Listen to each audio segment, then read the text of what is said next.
Welcome back to Chasing Shel, guys. So if you saw my video from a few posts ago, maybe a few videos back, I was talking about your position in people's lives and feeling like you have a position in somebody's lives and not letting anybody put you second no matter what.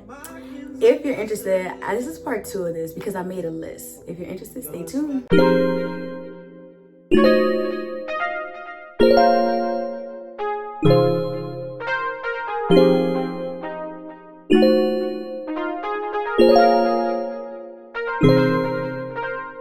So I made a list. I basically made a list of where I stood in people's lives, like past situationships that I've been in. And I've already told you guys that, like, in the other video, that I always felt like I came second no matter what it was. And I did make it clear that obviously if they have kids, that's different. Eventually you should be trying to be a part of, like, they should be trying to make you a part of the whole situation. But I made a list and I realized, like, this is not like just the first time this is happening. This is a common theme for me, right? So I let them put me second for so long that it just became natural to me. Like, it was a normal thing. So I was just like in love with potential and wanting to be, like, I came second to careers, I came second to, like, pretty much everything at that point, which we're young, so of course that's gonna happen. But at that time I'm not thinking of it.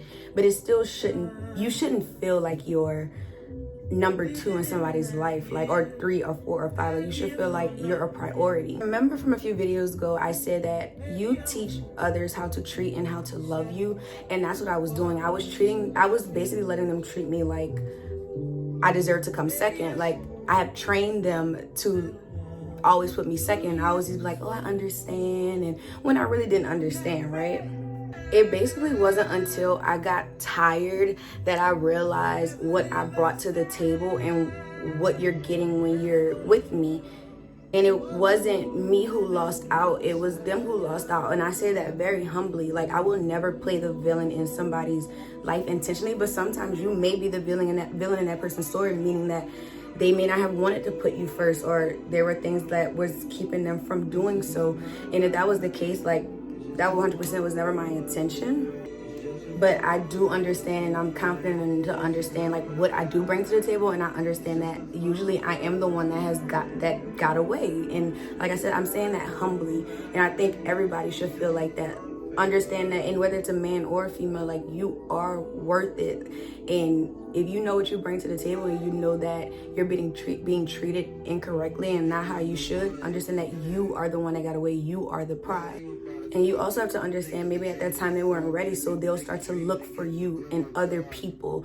Like, there's a meme that I see, like, I'm a vibe you won't get anywhere else, and everybody should feel that way. Like, you bring something different to the table than anybody. Nobody is alike. Everybody's different. So at that point, when you're being mistreated and then you leave, of course the next people that they decide to deal with, they're going to start looking for you in those other people.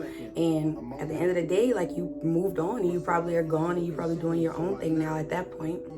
So something that I basically wrote to make it make sense, and I'll put it on the screen as I read it. We learn from the mistakes that we make, and as we get older, we realize that the right person will not let you go or choose you second, which to me is last. You know the saying, if you're not first, you're last. Maybe that's the competitor in me coming out. But love isn't a game to me, and for those who treat people's feelings and love as a game of how many women or men I can get to fall in love with me that I have absolutely no intention on being with, karma is definitely real. So thanks for coming to my TED Talk.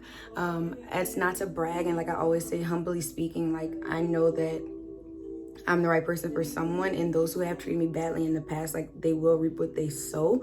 I wish nothing negative on people, but you get what you put out. So definitely put yourself first. And I encourage you to make a list of the negative impact that, like, the negative place that you have been in from your past relationships, and try to find the pattern. And if the pattern is you always being understanding like me, or when you really don't understand but never speak up, or you find that you are just always being, like, mistreated, figure out what's going on in those situations. Write it down. The best way to get past that is by visually seeing it and then growing from there. I hope that helps someone. I send you love and light. Peace.